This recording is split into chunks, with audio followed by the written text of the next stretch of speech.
Hello, welcome to Diary of a Creator. So today I am going to be talking about all of the things that we love to avoid, and partly this is topical based on my experience in the past week or so about wounding and shadows. All of that heavy pain and hurt and the parts of us that we don't really love to face, but we have to. Sorry to say it, but we do. Apologies for my shoddy lighting, background, or whatnot. I am traveling at the moment. In fact, I was meant to record this a little while ago, but I got a bit carried away with being a nomad, which can happen sometimes. But wounding, shadows. Right.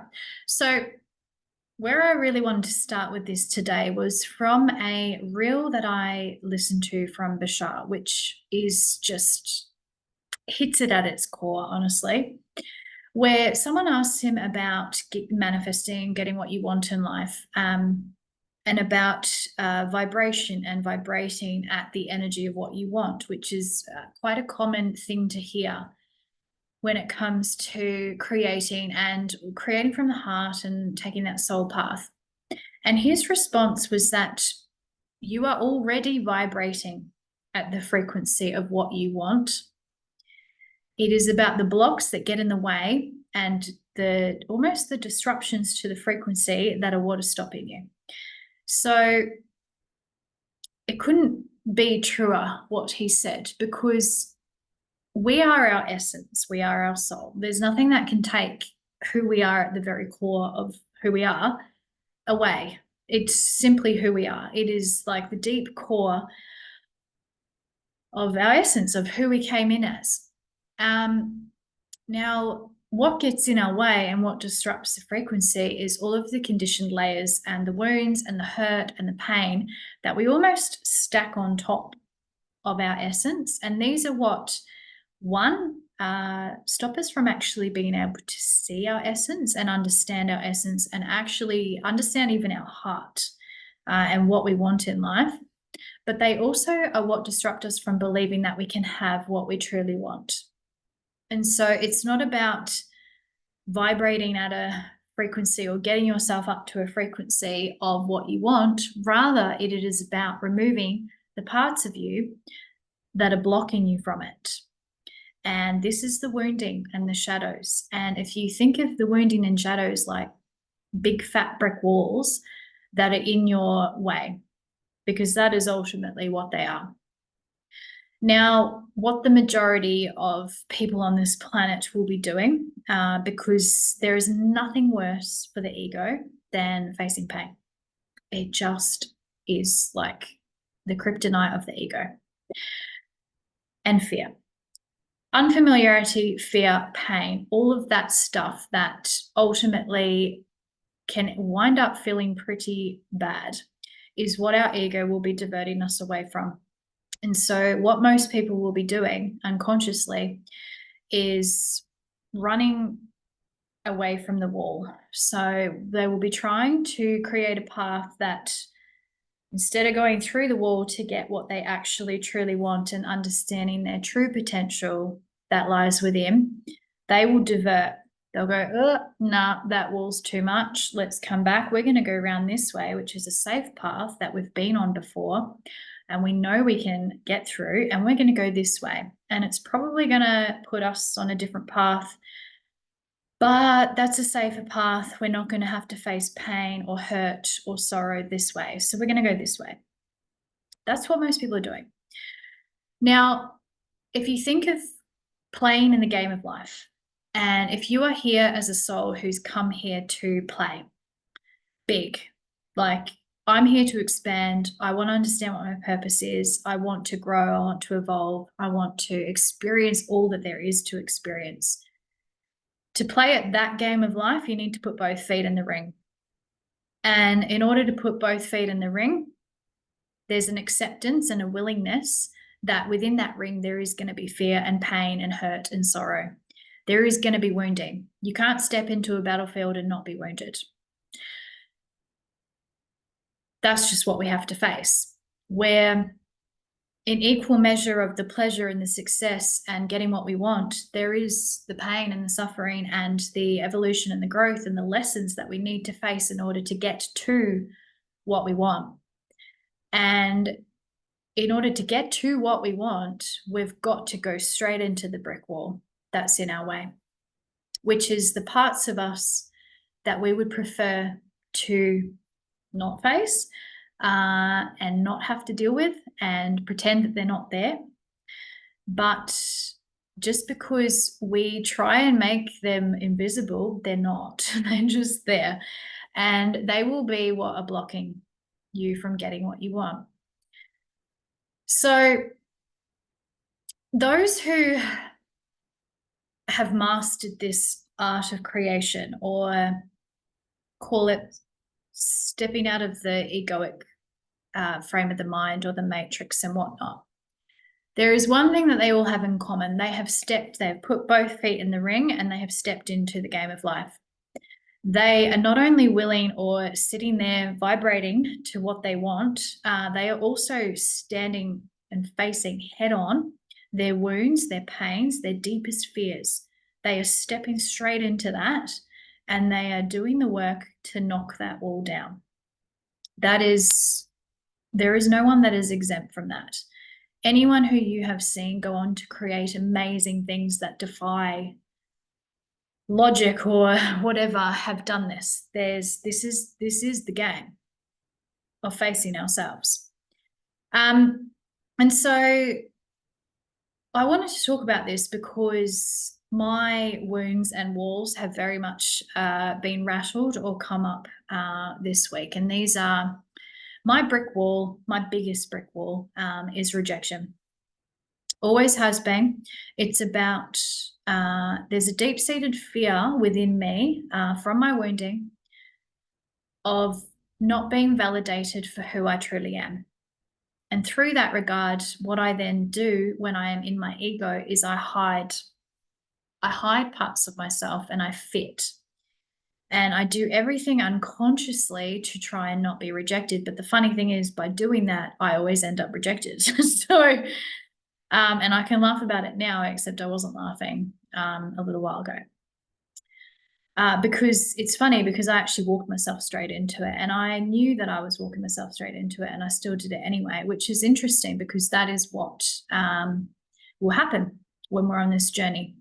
I've talked about it in a couple of different videos where the journey is not linear, and sometimes we have to take what we feel is like a back step or a diversion to face something because it's what ultimately is blocking us. And so often we will unconsciously walk ourselves straight into the experience. We'll walk ourselves straight into the wall because we need to.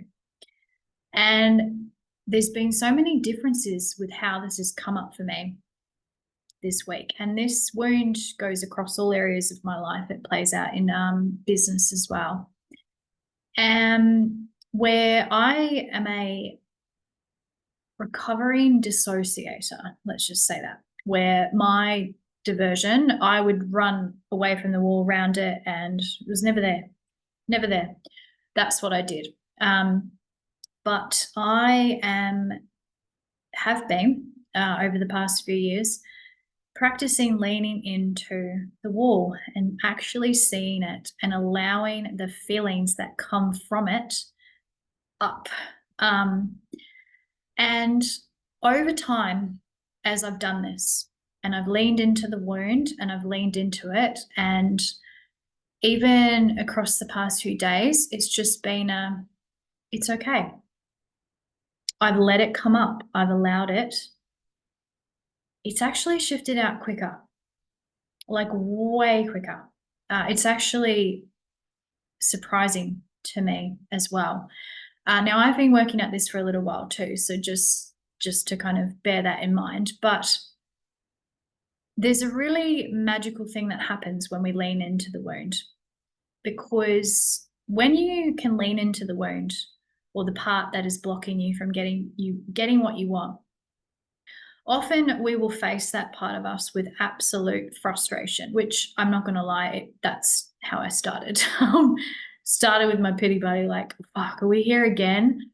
oh, not again. I just want to stop this. I want to get rid of this. This is annoying. That's how I started, because that's how I always start.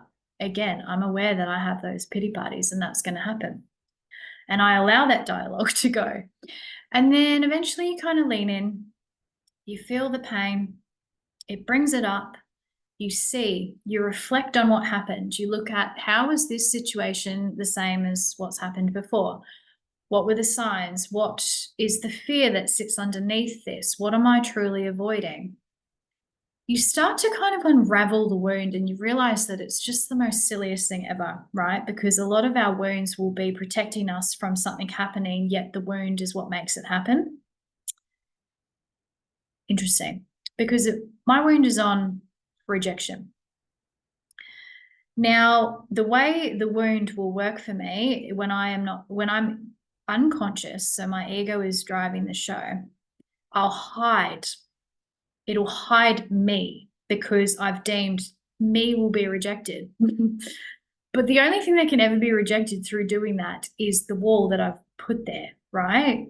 So the wall that the wound puts there, the personality or the mask that I act in because I'm afraid of being rejected, is what gets rejected. It's never me, it's the mask. And it always does get rejected. That's the funny thing. The front and the mask always gets rejected.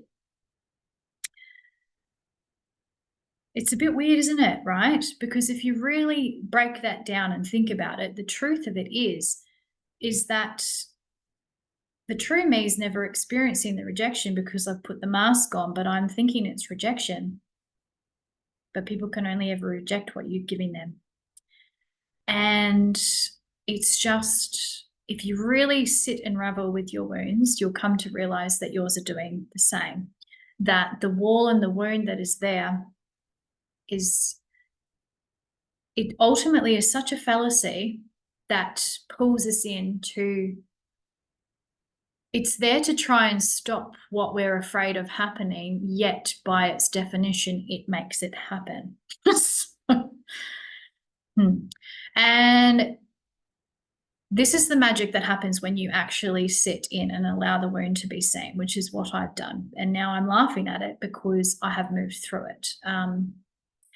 And this is really what I would invite everyone to do. Or honestly, if you truly want this journey and you actually want to create what you want, you need to do this. There is no way around it. You can create a different path by diverting and running away from the wall if you want. But what you truly want and your true potential lies on the other side of the wall. So you need to master stepping straight into that wall.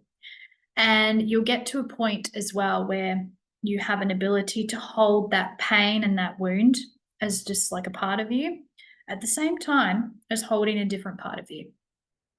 It's the duality and the human tension that I continue to talk about, which happens in this journey. And it's really a magical thing when you feel it, where you can hold the wound and the pain in the same moment as you can, your soul and your heart and the pleasure, and knowing that you're going to get what you want. And the two can kind of be there at the same time. They almost feed each other. It's the tension that propels you into what you want. And every time you face up against the wall, you will come away with a different lesson. You will have released pains.